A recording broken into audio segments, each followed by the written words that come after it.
Can Russia be trusted? The history of the conflict over the island of Tuzla. After the collapse of the Soviet Union, Ukraine sought to maintain friendly relations with its eastern neighbor. The two countries signed dozens of partnership documents and pacts. For example, the agreement of the status of the Russian Black Sea Fleet stationed on the territory of Ukrainian Crimea, or the Budapest Memorandum. Moreover, according to that memorandum, Russian Federation was supposed to act as one of the guarantors of Ukraine's security, in exchange for Ukraine's renunciation of nuclear weapons. By signing this document, Russia had pledged that, we quote, "None of its weapons will ever be used against Ukraine."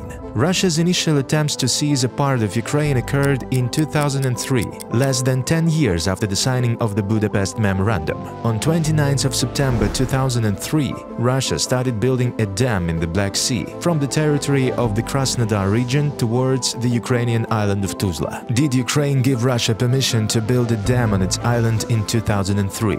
The answer is no. Despite the lack of a permit, dozens of trucks appear on the shore of the Taman Peninsula, with workers working in 3 shifts. The distance between Russia and Ukraine, originally 3,852 meters, was shrinking by 160 meters per day. Publicly, the Russians justified the unauthorized construction with a sudden environmental need, an attempt to preserve the Taman Peninsula coastline. But one could also hear versions more akin to the classic imperial rhetoric of the Russian ruling elite. Dmitry Rogozin, "Tuzla is ours, and Sevastopol is ours. We will all die, but we will not give up Tuzla," added Konstantin Zatulin, an advisor to the mayor of Moscow. But does the island of Tuzla have any matter? Was Russia really prepared to go to war over 3 square kilometers of land? The navigable part of the Kerch Strait is situated between Tuzla and the Kerch Peninsula. Consequently, the Kerch Strait was under the control of Ukraine. As of 2003, this route was utilized by up to 9,000 cargo ships, with 60 to 65%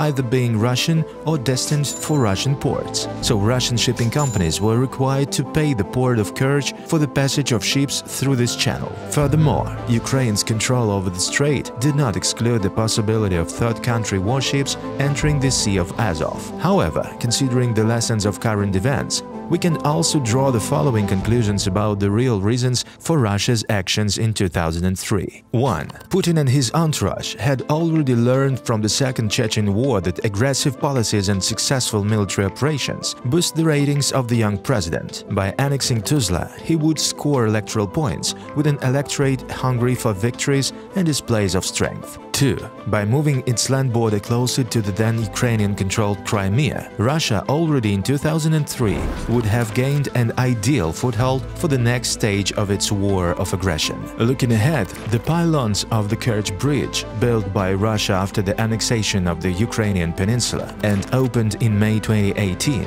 now stand right on the island of Tuzla. In 2003, Ukraine's response was decisive and appropriate to the situation. Border guards and special forces were sent to the island. Firing positions were established to defend against potential threats. Warships have been dispatched to reinforce the defenses. At the same time, military exercises, including air maneuvers, commenced on the mainland. And most importantly, there was an order from the then president of Ukraine, Leonid Kuchma, to use lethal force if the Ukrainian state border was crossed. 2 border pontoons stood in the way of the dam builders. The situation became increasingly heated. The only solution seemed to be an open confrontation, as continuing the construction required moving the Ukrainian barrier. However, doing so would mean Russia violating Ukraine's state border, leading to the risk of armed conflict or full-scale war. It was from these positions that Leonid Kuchma and Vladimir Putin held a telephone conversation. The content of this conversation is not known for sure, but it was followed by further diplomatic negotiations. As a result, another friendly agreement was signed between Ukraine and the Russian Federation on cooperation in using the Sea of Azov and the Kerch Strait.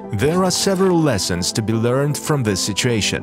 Ukraine was able to defend its territorial integrity by showing Russia what it understands best: strength, The Ukrainian experience teaches us that in dealing with Russia, we must remember that even after signing international agreements, Russia will easily ignore them, pursuing its own interests. The events of 2003 and 2014 fully prove this. 10 years after crisis around Tuzla, instead of bulldozers and truck drivers, we'll see the armed little green men coming to Crimea and seizing the Ukrainian peninsula via methods of hybrid warfare. Again, as in 2003, despite bilateral agreements, recognized borders, and friendly relations. This pattern of behavior should be the main lesson for the whole world. Russia's imperial interests have always taken precedence over partnership agreements, and the fact that currently the war is taking place on the territory of Ukraine does not mean that they will stop at seizing only the Ukrainian territory. Remember what Vladimir Putin said.